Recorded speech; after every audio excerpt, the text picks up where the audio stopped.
Oke, assalamualaikum warahmatullahi wabarakatuh. Selamat pagi. Hari ini kita akan masuk ke materi Human Computer Interaction atau interaksi manusia dan komputer dalam MK analisis dan perancangan berbasis objek. Nah, untuk MK hari ini mungkin akan dibagi beberapa bagian ya untuk materinya. Jadi untuk hari ini kita hanya bahas tentang pendahuluannya saja. Nah, pendahuluannya ini lebih lengkap ada di PDF yang sudah dibagikan di LMS ya, silakan di-download. Nah, untuk bidang ilmu IMK, interaksi manusia dan komputer, itu adalah ilmu yang mempelajari tentang bagaimana mendesain, mengevaluasi dan mengimplementasikan sistem komputer yang interaktif sehingga bisa lebih mudah digunakan oleh manusia. Nah, interaksi sendiri adalah komunikasi dua arah antara manusia atau user dengan sistem komputer. Jadi interaksi itu bisa maksimal kalau kedua pihak itu memberi stimulan dan respon atau aksi dan reaksi yang saling mendukung. Nah, IMK ini adalah hubungan manusia dan komputer yang punya karakteristik untuk mencapai tujuan tertentu. Jadi prinsip kerja komputer itu kan ada input, lalu diproses, lalu menghasilkan output. Nah, ketika komputer diberikan data yang umumnya berupa deretan angka dan huruf, kemudian diolah di dalam komputer, nah itu akan mengeluarkan keluaran sesuai dengan kebutuhan. Nah, ini model atau jenis interaksinya. Jadi ada yang bentuknya command line interface berupa perintah baris tunggal, contohnya dalam Unix, Linux, ataupun DOS. Lalu ada menu, baik bentuknya menu datar maupun menu tarik. Nah, hampir semua software itu menggunakan menu. Lalu ada natural language atau bahasa alami, contohnya bahasa pemrograman terstruktur.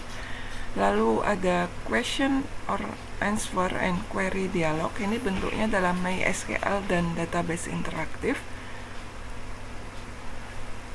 Ada juga form fill and spreadsheet, ini dalam bentuk Excel dan Lotus.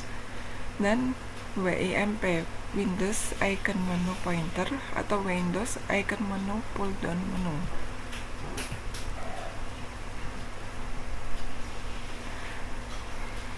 Nah, ini beberapa bidang ilmu yang berperan dalam IMK. Nah, tujuan IMK sendiri itu untuk mempermudah manusia mengoperasikan komputer dan mendapat berbagai umpan balik yang diperlukan selama bekerja dengan sistem komputer.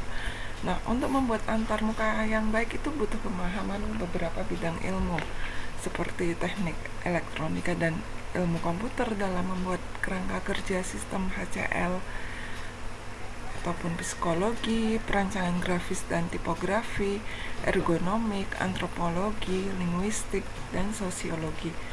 Jadi itu sendiri beberapa bidang ilmu yang berkaitan dengan IMK.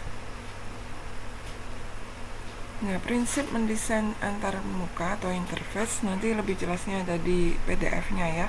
Yang pertama ada user compatibility.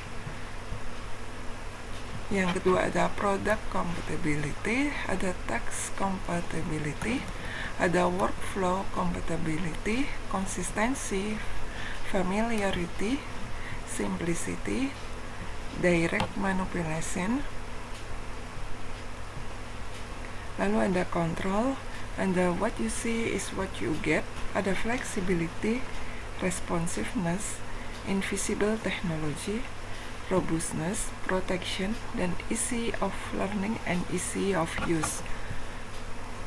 Nah, pengembangan antarmuka itu perlu memperhatikan beberapa hal. Yang pertama, pengetahuan tentang mekanisme fungsi manusia sebagai pengguna komputer.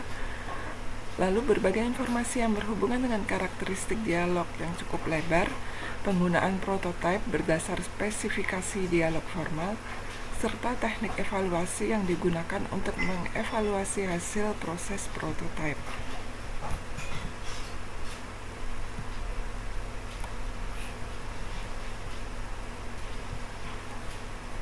Ada beberapa kesulitan dalam pengembangan fasilitas antarmuka software.